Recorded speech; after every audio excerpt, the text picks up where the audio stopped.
வலதுசாரிகளின் கைகள் ஓங்கி வருகின்றன.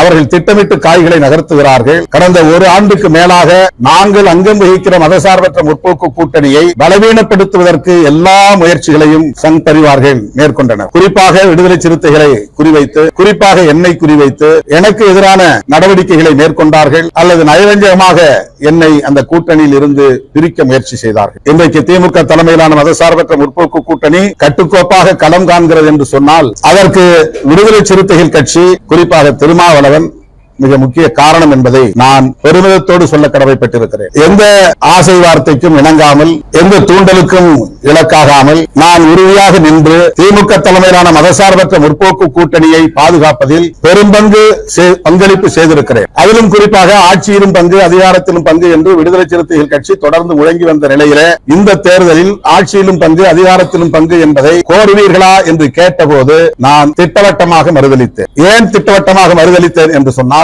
அப்படி ஒரு முழக்கத்தை வைப்பதன் மூலம் கூட்டணிக்குள் எந்த சலசலப்பும் ஏற்பட்டுவிடக் கூடாது, அதன் மூலம் இதில் ஒரு பலவீனம் உருவாகிவிடக் கூடாது என்கிற அந்த பொறுப்புணர்வு தான். ஆட்சியிலும் பங்கு, அதிகாரத்திலும் பங்கு என்பதை 1999 முதலாக நான் தேர்தல் அரசியலில் அடியெடுத்து வைத்த போது நெய்வேலியில் இருந்து புரட்சியாளர் அம்பேத்கர் சிலை முன்னால் நின்று நான் எழுப்பிய முழக்கம் இது, நான் முன்வைத்த முழக்கம் இது. ஓப்பனார் அவர்கள் திரும்ப திரும்ப கேட்டு அதை மேடைகளில் பல முறை சொல்லி இருக்கிறார். அப்படிப்பட்ட நிலையிலும் கூட இந்த முறை நாங்கள் கூட்டணி ஆட்சி குறித்து பேச மாட்டோம், அதற்கான சூழல் இது இல்லை என்று திட்டவட்டமாக மறுதளித்தோம். ஏன் இதை அழுத்தமாக சொல்லுகிறேன் என்றால், நான் போட்டியிடப் போகிறேன் என்று சொன்னதும் ஏதேதோ யூகங்களை ஆளாளுக்கு கட்டமைத்திருக்கிறார். திருமாவளவன் பதவி ஆசை கட்டு எம்பி பதவியை விட்டுவிட்டு எம்எல்ஏவுக்கு நிற்க போகிறார் என்றும், அப்படி இங்கு வந்து அவர் கூட்டணி ஆட்சிக்கு முயற்சிக்க போகிறார் என்றும், துணை முதலமைச்சர் ஆவதற்கு ஆசைப்படுகிறார் என்றும், தொங்கு சட்டசபைதான் உருவாக போகிறது என்று திருமாவளவனை யூகிக்கிறார் என்றும், அதனால் அவர் சட்டமன்றத்திலே இருந்தால்தான்